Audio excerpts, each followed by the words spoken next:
सबसे पहले हमारे इनविट को जो रिस्पांस हमारे इन्वेस्टर ने दिया है, रिटेल इन्वेस्टर ने दिया है, इंस्टीट्यूशन ने दिया है, उनके प्रति मैं आभार व्यक्त करता हूं, उनको बहुत बहुत धन्यवाद देता हूं और शुभेच्छाएं देता हूं।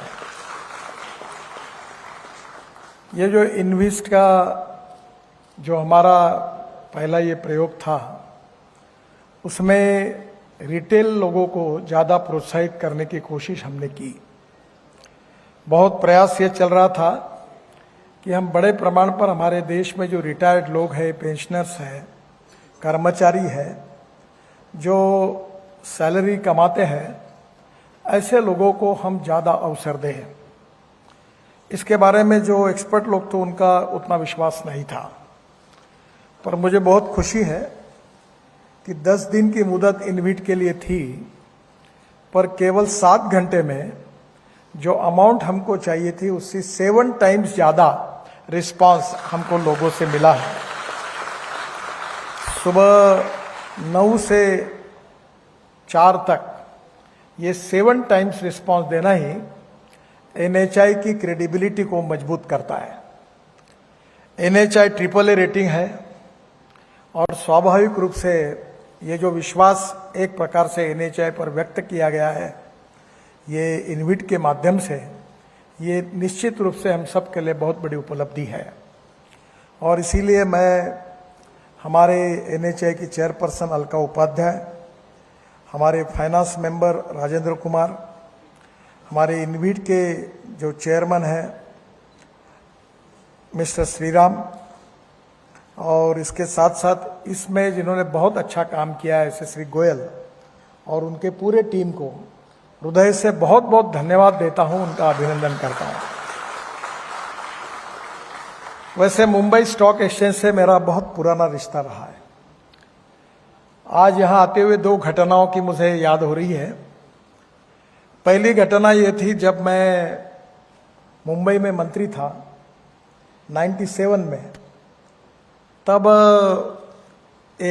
महाराष्ट्र राज्य MSRDC state road transport corporation की स्थापना मैंने की थी, और मैं और हमारे MD RC सिन्हा यहाँ इन्वेस्टमेंट मिलाने के लिए इसी स्टॉक एक्सचेंज में आए थे। तब मुझे याद है कि धीरू भाई अंबानी जी मुझे बहुत प्रेम करते थे, और जब मैंने उनको बताया कि हम ऐसा ऐसा करने जा रहे हैं, तो उन्होंने मुझे प्रेम के भाव से कहा, नितिन आपको कौन पैसा देगा। और हमने बहुत कोशिश की, बहुत प्रेजेंटेशन हुए, काफी लोगों को मिले, और जब हमारी क्रेडिबिलिटी आज की तुलना में तो कुछ भी नहीं थी, बहुत ही कम थी, फिर भी मुंबई पुणे एक्सप्रेस हाईवे और 55 फ्लाईओवर्स इन मुंबई और वर्ली बांद्रा सीलिंग प्रोजेक्ट के लिए हम पहली बार 500 करोड़ के लिए बॉन्ड इशू लेकर आए थे। 97 में हमको 1250 करोड़ रुपए मिले, ओवर सब्सक्राइब हुआ। और दूसरी बार जब हम लोग 850 करोड़ के लिए आए तो हमको 1500 करोड़ रुपए मिले, और इस अनुभव ने काफी कुछ सिखाया। और आज तो एनएचआई AAA रेटिंग है और एक सक्सेस स्टोरी बन गई है। दूसरी घटना जो यहाँ हुई थी वो भी मुझे याद है कि अमेरिका के प्रेसिडेंट क्लिंटन साहब यहाँ आए थे और उनका सत्कार हुआ था, और मैं उस समय लीडर ऑफ अपोजिशन था महाराष्ट्र में, और कार्यक्रम में धीरू भाई अंबानी जी थे, प्रमोद महाजन थे। बहुत अच्छा सिलेक्टेड कार्यक्रम यहाँ हुआ था। और कार्यक्रम के बाद धीरू भाई अंबानी ने मुझे आवाज देकर बुलाया और अंदर रूम में क्लिंटन साहब के साथ लेके गए, और उन्होंने मेरा परिचय करके दिया और उनको कहा कि आप जब एयरपोर्ट से आ रहे थे, जितने फ्लाईओवर बने हैं इस हमारे लड़के ने बनाए। तो मुझे उनका काफी प्रेम मिला। और एक बात ये भी याद आई कि रतन टाटा और धीरू भाई दोनों ने मुझे कहा था कि आप हमसे भी होशियार निकले कि ताकि आपको बॉन्ड में पैसे मिले। गवर्नमेंट में बॉन्ड में पैसे मिलाने के बारे में काफी लोगों के मन में संभ्रमित अवस्था है, पर एनएचआई जो काम कर रही है या रोड इंफ्रास्ट्रक्चर की जो सक्सेस स्टोरी है, इसमें इंटरनल रेट ऑफ रिटर्न बहुत अच्छा है। और इसीलिए हमारा टोल का इनकम भी काफी बड़ा है और हम प्रोजेक्ट को मोनेटाइज भी कर रहे हैं। मुझे एक बहुत अच्छी बात अभी हुई है कि हमारे फाइनेंस सेक्रेटरी सोमनाथन जो है, इन्होंने प्रधानमंत्री जी के मार्गदर्शन में हमारे सब मंत्रिमंडल के सामने एक बहुत अच्छा आर्थिक स्थिति और भविष्य की नीति के बारे में एक विजन रखा और उसमें उन्होंने एक अच्छी बात रखी कि हमारे देश में जितने इंफ्रास्ट्रक्चर के प्रोजेक्ट है, वाटर, पावर, ट्रांसपोर्ट, कम्युनिकेशन, इसमें से अनेक प्रोजेक्ट ऐसे जिसमें इंटरनल रेट ऑफ रिटर्न बहुत अच्छा है और इसलिए गवर्नमेंट बजट के साथ हम पब्लिक इन्वेस्टमेंट पीपीपी मोड में हम उसमें लाकर एक नए इनिशिएटिव लेकर इसकी शुरुआत करनी चाहिए। उनने ये बहुत सही बात कही है क्योंकि देश में प्रधानमंत्री जी का सपना है कि $5 ट्रिलियन की इकोनॉमी बनानी है और we are the fastest growing economy in the world. और इसमें सबसे महत्वपूर्ण बात है आत्मनिर्भर भारत की। और इसलिए मैं तो अक्सर यूपी और बिहार में भी ये कह चुका हूं कि 24 एंड होने के पहले यूपी और बिहार को भी अमेरिका के स्टैंडर्ड के रोड इंफ्रास्ट्रक्चर हम बनाकर देंगे, इतना हमने संकल्प किया है। तो इसके लिए बहुत पैसा लगने वाला है और मैं सबसे पहले आपको इन्वेस्टर्स को ये एश्योर करना चाहूंगा कि ये कोई देश हित के लिए, एक सेवा के लिए ये बात मैं नहीं कर रहा हूं, ये तो है ही। मैं यही बात आपको बताना चाहता हूं कि ये इकोनॉमिक वायबिलिटी के आधार पर ऐसे प्रोजेक्ट मिलेंगे नहीं। इतना इंटरनल रेट ऑफ रिटर्न इतना अच्छा है कि इसमें इन्वेस्ट करना 100% सिक्योरिटी है और इसमें आप जरूर इन्वेस्ट करिए, देश का भी निर्माण होगा और आपको भी अच्छे रिटर्न मिलेंगे। इसी बात का आग्रह से आपके सामने कहना चाहता हूं। मैं अभी हमारे बॉम्बे स्टॉक एक्सचेंज के चेयरमैन साहब को बता रहा था कि मैं जब वाटर रिसोर्सेस मंत्री था तो हाइब्रिड एन्युटी में मथुरा का 80 mld स्लज यानी सबसे गंदा पानी, उसको शुद्ध करने का हाइब्रिड एन्युटी में एक प्रोजेक्ट हमने लिया। ये पहला एक्सपेरिमेंट था। इसमें मथुरा के रेलवे लाइन के बाजू में इंडियन ऑयल की रिफाइनरी है और प्रोजेक्ट मैंने ही विजुअलाइज किया था, काफी लोगों को डाउट था। प्रोजेक्ट ये था कि ये 80 mld स्लज को हम शुद्ध करके इसमें पानी निकालेंगे और वो पानी इंडियन ऑयल को यूज करने के लिए देंगे। और इंडियन ऑयल जो पानी उत्तर प्रदेश की सरकार से लेता था उसको 25-30 करोड़ साल के देने पड़ते थे। Indian oil, water resources ministry और जो हमारे इन्वेस्टर आए थे त्रिवेणी इंजीनियरिंग, उनके बीच में ट्राई पार्टी एग्रीमेंट हुआ, प्रोजेक्ट पूरा हुआ। इंडियन ऑयल को पानी मिला, 20 करोड़ रुपए साल के वो पानी के दे रहे हैं और वो प्रोजेक्ट शुरू हो गया, वो सक्सेसफुल हुआ। इसलिए केवल रोड में ही नहीं तो सॉलिड वेस्ट मैनेजमेंट और लिक्विड वेस्ट मैनेजमेंट भी इकोनॉमिक वायबिलिटी है। No one is waste, it is depending upon the appropriate technology and appropriate leadership that you can convert waste into wealth. और मैं बहुत आग्रही 2 बातें अक्सर लोगों को कहता हूं। दूसरी है innovation, entrepreneurship, science, technology, research, skill and successful practices. We name it as knowledge and conversion of knowledge into wealth and conversion of waste into wealth. और इसमें आपका सहयोग चाहिए। मैं ट्रांसपोर्ट मंत्री हूं, मेरे पास हाइड्रोजन पर चलने वाली कार दिल्ली में है, 100% बायो इथेनॉल पर चलने वाली फ्लेक्स इंजन की कार भी है और मेरा सपना है कि 16 लाख करोड़ का हमारा इंपोर्ट फॉसिल फ्यूल का है और उसमें हमारा पूरी तरह से प्रदूषण भी होता है। और मैं चाहता हूं कि हमारा किसान अन्नदाता के साथ साथ ऊर्जादाता बने। तो ये जो सीवेज वाटर है वो किसान के खेत में कुएं में पानी है, वो उसी से हम ग्रीन हाइड्रोजन मिला सकते हैं। और ग्रीन हाइड्रोजन जो इलेक्ट्रोलाइजर हमारे देश में, we are the number 1 in the world जो हाईएस्ट इलेक्ट्रोलाइजर मैन्युफैक्चर कर रहे हैं। और वो इलेक्ट्रोलाइजर 1 करोड़ 1.25 करोड़ का है, उसी से हाइड्रोजन निकलेगा। और अभी 100% इथेनॉल पर चलने वाला जनरेटर सेट भी हमने लिया है और उसी से हम 500 बार तक उसको कंप्रेस करके ट्रक, बस में, इंडस्ट्री में, हवाई जहाज में, रेलवे में कहीं भी फ्यूल करके यूज करेंगे तो हमारा देश ऊर्जा को आयात करने वाला नहीं, निर्यात करने वाला बनेगा। और इसलिए मैं आपको यही प्रार्थना करूंगा कि आप बाकी प्राइवेट कंपनी में जरूर इन्वेस्ट करिए, पर इसके साथ साथ इसमें देश का हित भी होगा और आपको रिटर्न्स भी अच्छे मिलेंगे। ऐसी नई नई टेक्नोलॉजी के साथ जो इंफ्रास्ट्रक्चर की जो डेवलपमेंट हो रही है उसमें भी आप जरूर प्राथमिकता दीजिए, यही मैं आपसे प्रार्थना करूंगा। मुझे बहुत खुशी है कि आप लोगों ने जब पहली बार हमको मुंबई पुणे एक्सप्रेस हाईवे और वर्ली बांद्रा सीलिंग के प्रोजेक्ट और 55 फ्लाईओवर के लिए पैसे दिए थे, हमने सब पैसे वापस कर दिए।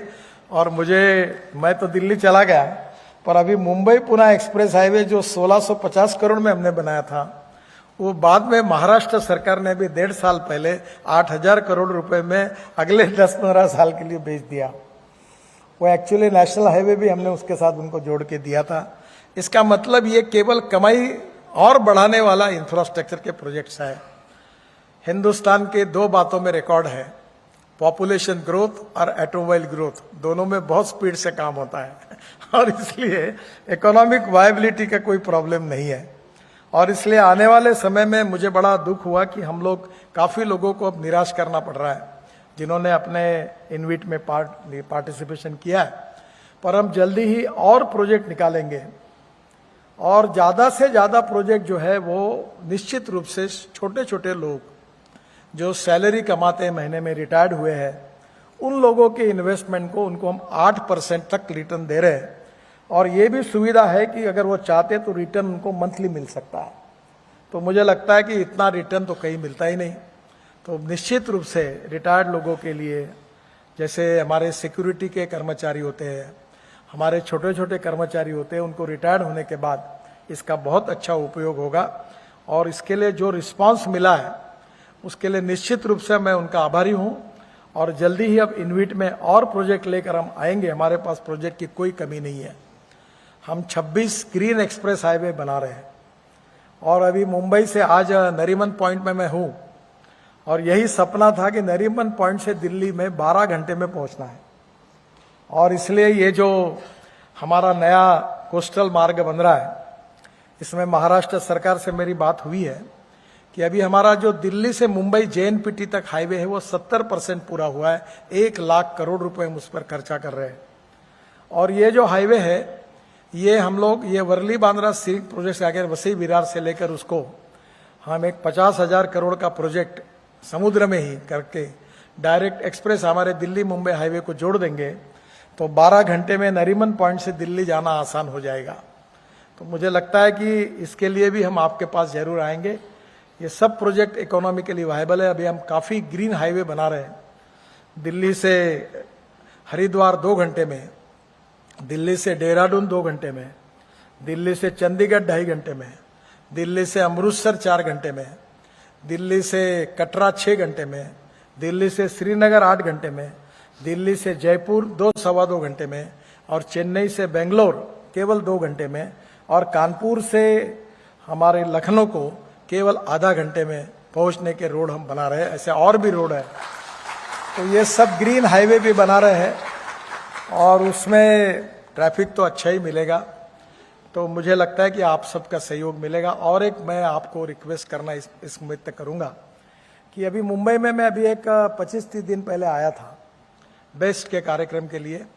तब मैंने electric double decker bus launch की और मैं ट्रांसपोर्ट मंत्री हूं, इसके लिए आपको अनुरोध कर रहा हूं कि मुंबई में जो बेस्ट की बस चलती है डीजल पर, वो 1 किलोमीटर का खर्चा 115 रुपए है और अभी हम 5,500 इलेक्ट्रिक बसेस ले रहे हैं और उसका टेंडर भी फाइनल हुआ है। तो इलेक्ट्रिक की बस, नॉन एसी बस केवल 39 रुपीज पर किलोमीटर चल रही है और AC bus 41 rupees per kilometre चल रही है। यानी आप समझो कितनी वायबिलिटी है। और डीजल में चोरी हो सकती है, टिकट देने में चोरी हो सकती है। अब यहाँ कुछ चोरी नहीं, कार्ड के ऊपर है, मोबाइल फोन के ऊपर। तो ये बहुत प्रॉफिटेबल बिजनेस है पब्लिक ट्रांसपोर्ट का। मैं इसका मंत्री हूं। अभी हमारे यहाँ 1.5 लाख बसेस डीजल पर चलने वाली है और पब्लिक ट्रांसपोर्ट को इनकरेज करना है। तो आने वाले समय में हम लोग 10 lakh buses, air condition double decker buses जैसे यूरोप में है, वो सब जगह अच्छी बसेस कर सकते, इतना पोटेंशियल है। तो इसमें भी आप हमें जरूर सहयोग करिए। हम लोग 260 NHI में हमने कंपनी बनाई है। रोप वे, केबल कार, फेनेकुलर रेलवे बना रहे हैं। अभी मैं लद्दाख और लेह में 1200 करोड़ रुपए के ये पहाड़ पर चढ़ने के लिए फेनाकुलर रेलवे बना रहा हूँ और इंडियन टेक्नोलॉजी को इनकरेज कर रहा हूँ। यही अरुणाचल, मेघालय, त्रिपुरा, उत्तराखंड, हिमाचल प्रदेश में हम 16 रोपवे बना रहे हैं और मैं विश्वास के साथ आपको बता रहा हूं कि ये सब प्रॉफिटेबल है, इकोनॉमिक वायबिलिटी अच्छी है। हम बस पोर्ट बनाना चाहते हैं, 500 बस पोर्ट देश में जो एयरपोर्ट जैसे है। उसके साथ साथ हम लोग 2 लाख करोड़ के लॉजिस्टिक पार्क बना रहे हैं और काफी अच्छे उसमें इन्वेस्टमेंट भी आ रही है और काफी मल्टी मॉडल हब बना रहे हैं। केवल मुंबई को देखा जाए तो एक प्रोजेक्ट मैंने तैयार किया है बीपीटी के पास, जो जिसको मुंबई के लिए आप जरूर रिस्पॉन्स दीजिए कि नया एयरपोर्ट जो बन रहा है मुंबई के किसी भी दिशा से केवल 17 मिनट में हम वाटर टैक्सी से नए एयरपोर्ट पहुंचेंगे और ये 5000 टैक्सी पानी में चलेगी, तो ये बहुत इकोनॉमिकली फायदे का काम होगा, जिससे ट्रैफिक रोड का भी कम होगा, प्रदूषण भी कम होगा और इसके कारण रोजगार भी निर्माण होगा। तो ऐसे बहुत इनोवेटिव प्रोजेक्ट है जो इंफ्रास्ट्रक्चर के है, जिसमें इकोनॉमिक वायबिलिटी अच्छी है, इंटरनल रेट ऑफ रिटर्न अच्छा है और जो इन्वेस्ट कर सकता है उसको अच्छा पैसा मिल सकता है, देश का भी निर्माण होगा और निश्चित रूप से आपके सहयोग से हमारा देश आत्मनिर्भर भारत बनेगा।